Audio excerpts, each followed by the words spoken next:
Après l'épisode intense de l'épidémie de Covid, la vie revient à la normale dans la caserne de Papeete.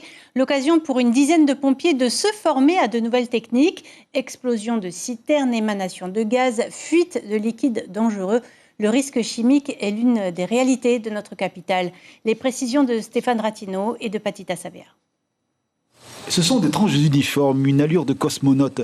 L'image n'est pas si fausse, car le risque technologique, c'est parfois s'exposer à des réalités gazeuses ou liquides, aussi dangereuses qu'une sortie hors de l'atmosphère.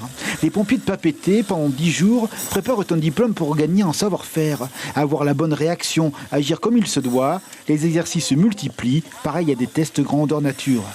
Lors de déchargement de conteneurs, on peut avoir des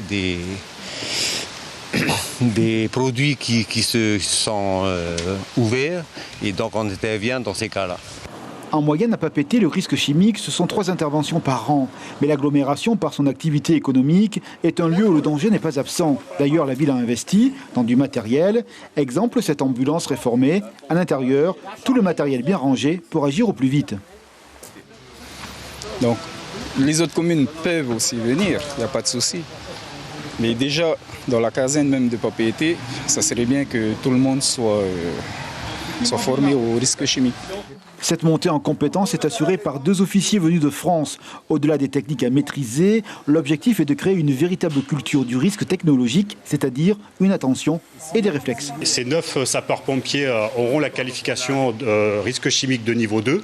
Donc seront autonomes sur une intervention à caractère chimique, mais également leur objectif c'est qu'ils aussi forment d'autres sapeurs-pompiers par la suite pour attirer des gens dans la spécialité.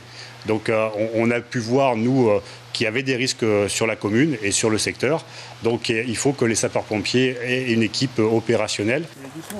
Le retour à la tranquillité après la crise de la Covid-19 a permis cette formation. Les pompiers sont sur tous les fronts pour être aux petits soins de la population.